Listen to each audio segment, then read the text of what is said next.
heard? It's a scandal.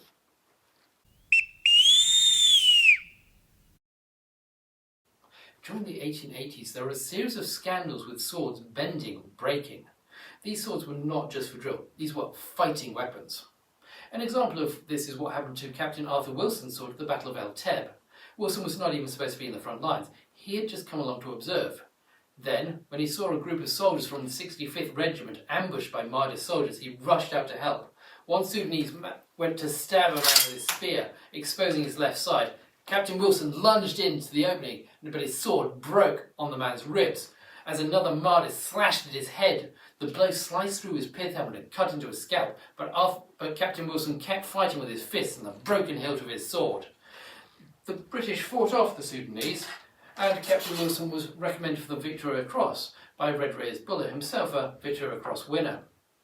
The blame for these failures was placed on swords imported from manufacturers at Solingen in the newly formed Germany. These sword makers were able to reach a scale that allowed them to produce cheaper than British firms like Moll in Birmingham or Wilkinson in London. And people thought that because they were cheap and foreign, that meant that they could not be as good as British-made blades. In 1886, the government promised no more German blades would be bought for the services. Then in 1887, they insisted that all blades imported had "made in Germany" stamped on them to help protect civilians from buying these supposedly substandard swords. All this really did was prove that they were still buying German blades for the services, as even in the Victorian era, Whitehall could not resist going with the lowest cost supplier. However, this is not the only sword scandal around this time.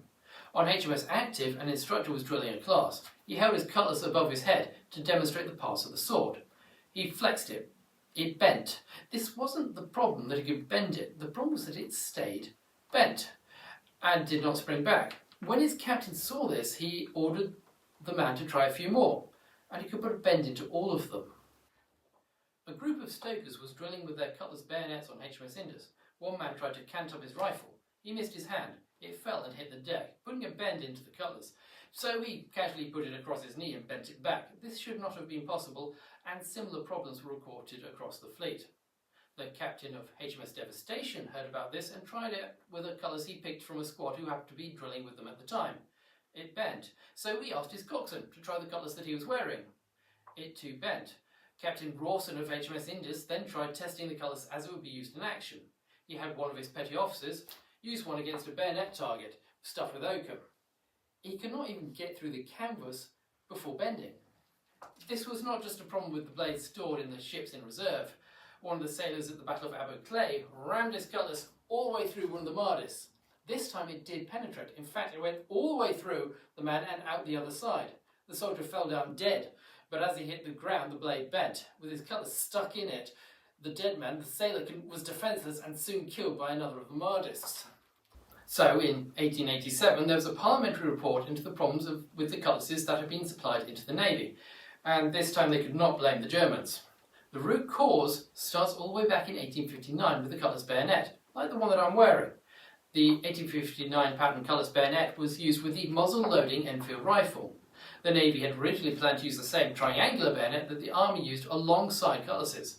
But once the order had ground its way through the bureaucracy, what they ended up with was the cutlass bayonet instead. It's a lousy bayonet. It's simply too long and too heavy, but it is still pretty good as a cutlass. Then in 1871, Martini Henry rifle was introduced. This one was made in Enfield in 1875, and if I fix my cutlass bayonet, you might notice a problem. Because the cutlass is slightly curved, the blade curves into the path of the bullets. This isn't a problem with the muzzle-loading Enfield. If your enemy is close enough that you need your bayonet fixed, then you're not going to go through the process of loading the thing, which would have been difficult with the bayonet fixed. However, the Martini Henry was the first purpose-built breech-loading rifle used by British forces. It combined the cartridge and the bullet into a single cartridge. This slotted into the breech without you having to go near the cutlass hanging off the muzzle. The solution they chose was to the problem of the curve in the 1859 pattern cutlass bayonet was simply to reshape it and make it straight. The process lost 1.5 inches in length, but it did mean that you could potentially fire the rifle with the cutlass attached, meaning that in the heat of battle you would not accidentally shoot the tip off your cutlass. By reshaping the existing blades rather than buying new ones, they hope to save 7 shillings per blade. This is about 1 week of pension that would be given to any man forced out of the service from the wounds he received if his cutlass failed him. The saving would actually turn out to be even less than that, as they had not included the cost of the new scabbards that they needed with the reshaped cutlasses. The Parliamentary Committee heard from sword manufacturers from Mole in Birmingham, Wilkinson in London, and even Kirkbaum in Germany. They all agreed that this conversion should never have been attempted, but they'd done it anyway. The results of the test batch was actually pretty good, but then the man in charge of the conversion left, taking all of the knowledge of how he'd done it with him. His replacement decided that the easiest way was simply to grind down the blades and hand them back. When he did this, all of the hardening and tempering was destroyed, leaving a short sword-shaped piece of mild steel. There was no attempt made to retemper it, and this is why the coxswain of HMS Devastation could bend them into hoops with his bare hands. The eventual result of the Parliamentary Committee was a new and better pattern of cutlass. This was introduced along with a new drill, which we'll start going through in the next video.